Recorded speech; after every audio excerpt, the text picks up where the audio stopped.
Hello વિદ્યાર્થી મિત્રો, કેમ છો બધા? મજામાં?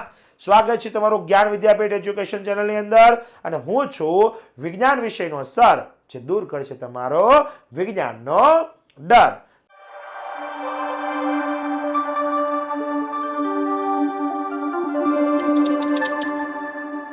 ચાલો આવી જાઓ, આપણે આજે શરૂ કરીએ ચેપ્ટર નંબર 7, સજીવો કેવી રીતે પ્રજનન કરે છે.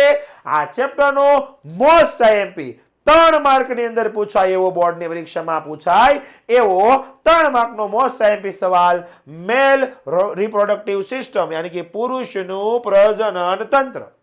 સવાલ કેવી રીતે પૂછાય છે કે પુરુષનું પ્રજનન તંત્ર આકૃતિ સહિત સમજાવો, અથવા બીજી રીતે સવાલ પૂછવો હોય તો એમ કે વિસ્તૃત રીતે સમજાવો નર મનુષ્યનું પ્રજનન તંત્ર. બે રીતે સવાલ આપણને પૂછાઈ શકે, બંને રીતે ધ્યાને રાખવું જરૂરી છે કે ભાઈ પુરુષનું પ્રજનન તંત્ર આકૃતિ સહિત સમજાવો, અથવા એમ પૂછી લે કે વિસ્તૃત રીતે સમજાવો નર મનુષ્યનું પ્રજનન તંત્ર.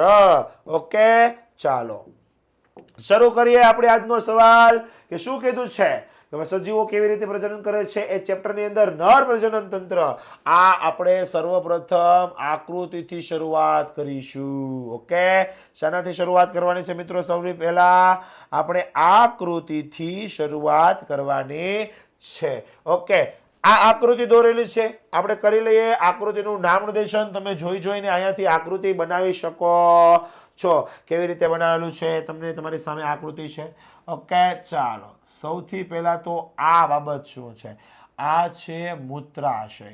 શું છે મિત્રો? મૂત્રાશય. અને શું કહેવાશે? મૂત્રાશય. બરોબર. ત્યાર પછી મૂત્રાશયથી આગળ આ જે ભાગ તમને દેખાય છે, ઓકે, આને શું કહેવાશે? તો કે પ્રોસ્ટેટ ગ્રંથિ. શું કહેવાશે? પ્રોસ્ટેટ ગ્રંથિ. ઓકે, ત્યાર પછી આગળ આ જે ભાગ છે આને કહેવાશે મૂત્ર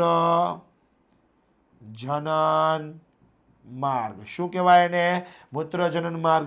અને મૂત્ર જનન માર્ગની ઇર્દ ગિર્દ આવેલો આ ભાગ છે એને કહેવાય શિશ્ન. શું કહેવાય? શિશ્ન.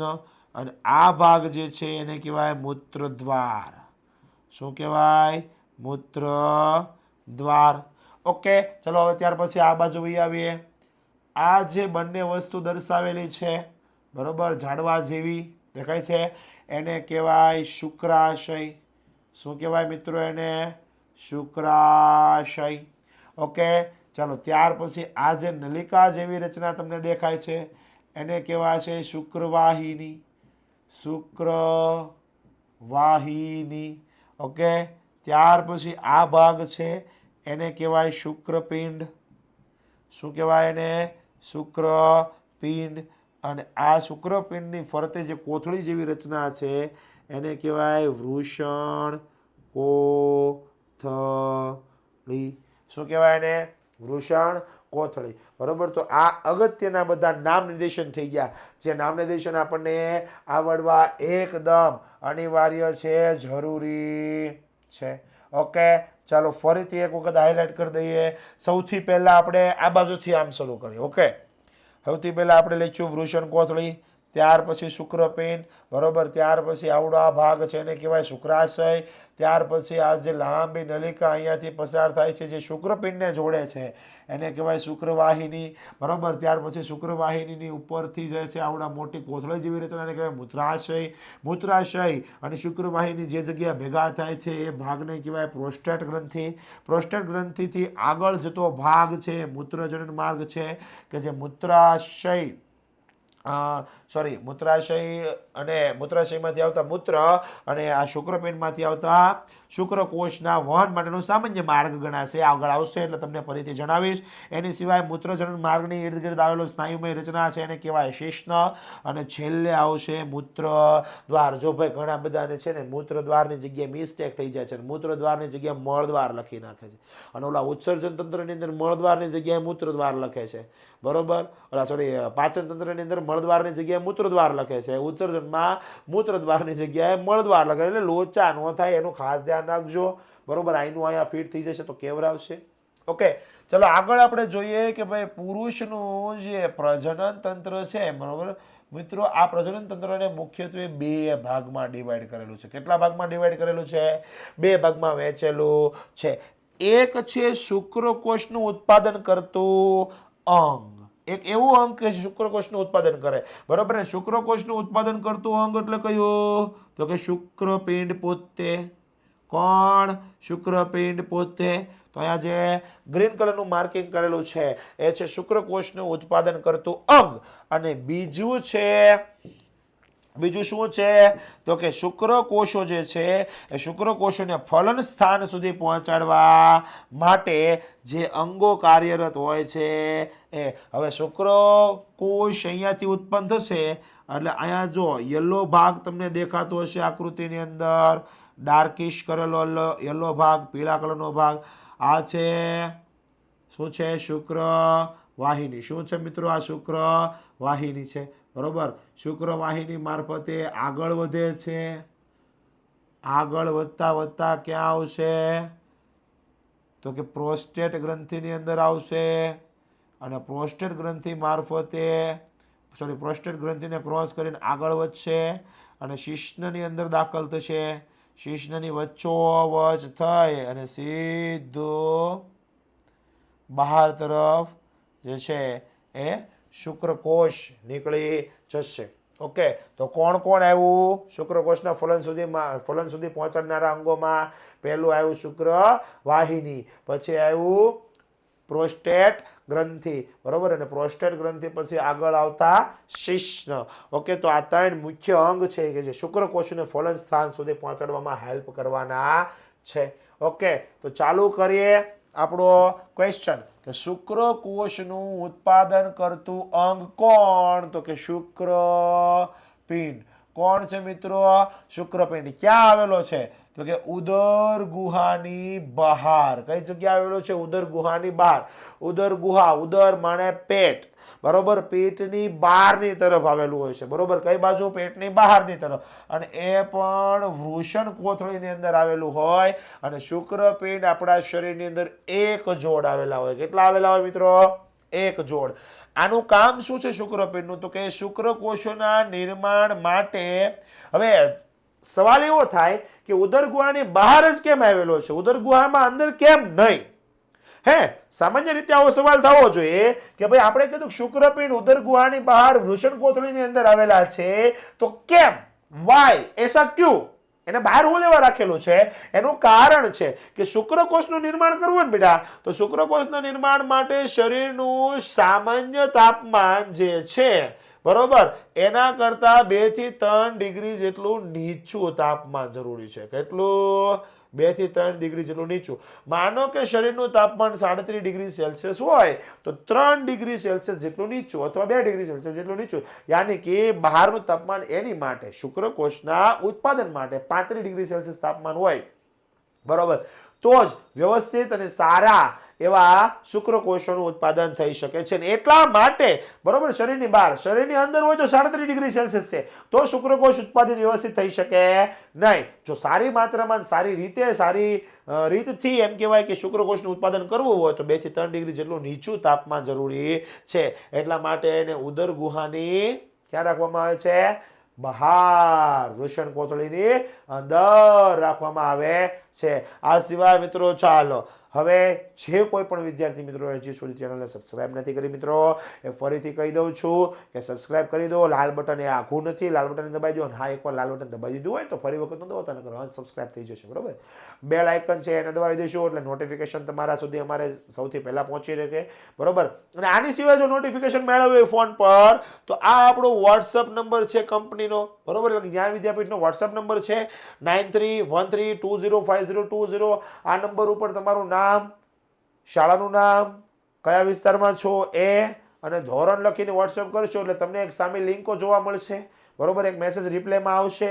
એની અંદરથી તમારા ધોરણનો ગ્રુપ જે છે એના પર ક્લિક કરી અને તમે ગ્રુપમાં જોઈન થઈ શકો છો, જેથી અમારી ડેઈલી અપડેટ તમારા સુધી સૌથી પહેલા પહોંચતી રહે.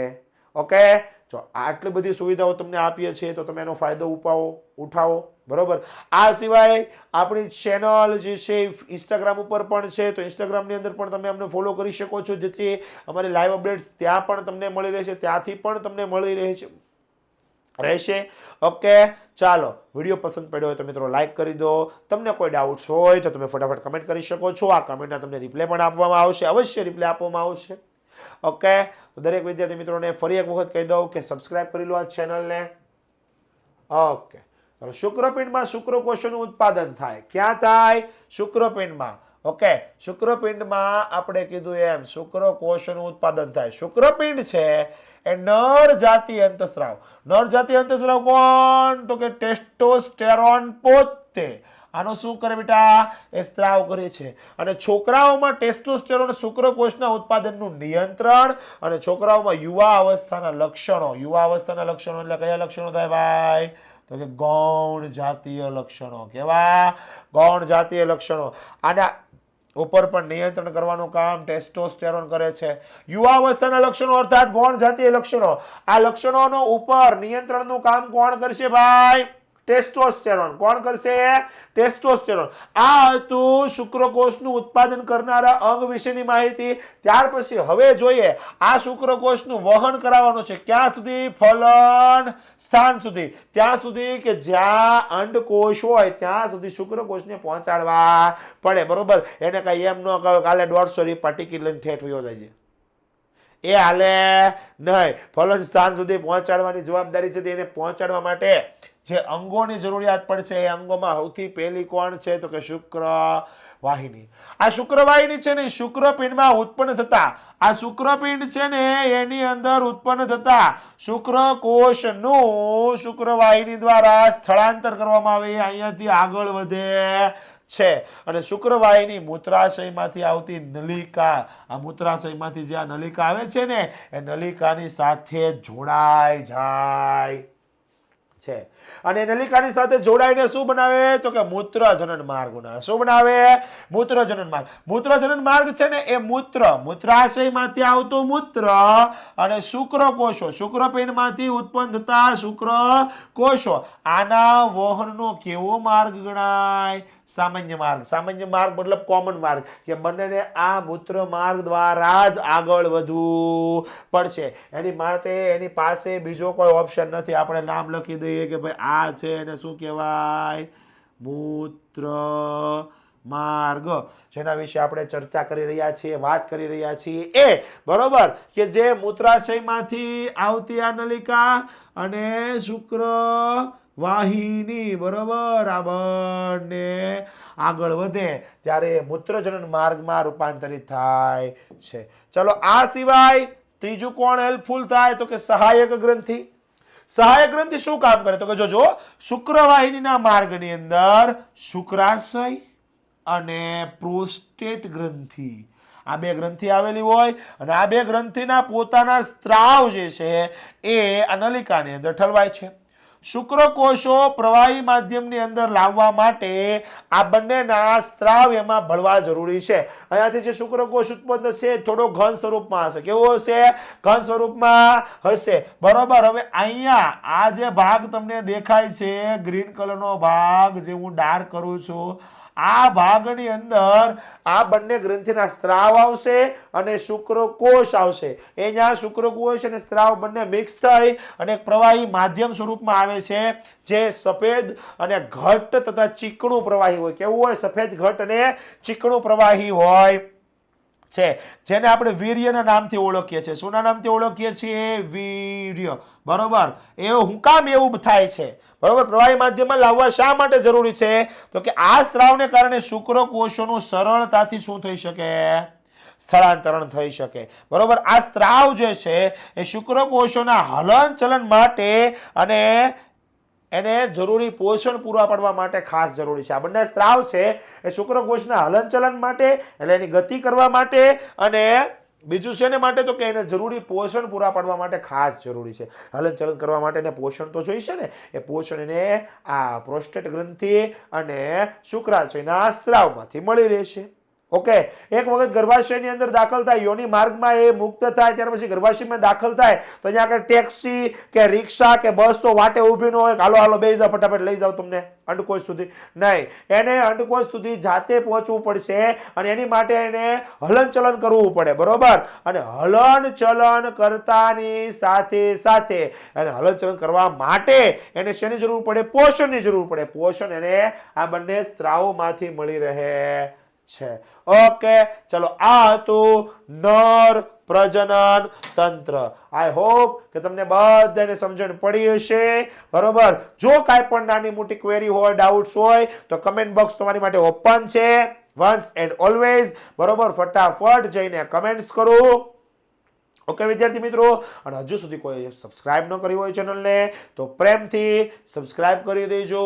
તમારા બધાનું સબસ્ક્રિપ્શન, લાઈક અને શેર અમારા માટે મોટિવેશન બની રહે છે અને તમારા માટે અમે આવી જ રીતે નવા વિડીયોઝ લાવવાની પ્રેરણા પણ મળતી રહે છે, બરોબર. તો મળીએ નવા વિડીયો લેક્ચરની અંદર નવા કન્ટેન્ટ સાથે. ત્યાં સુધી સૌ કોઈ પરીક્ષાની તૈયારી કરજો, બરોબર. મળીએ મિત્રો.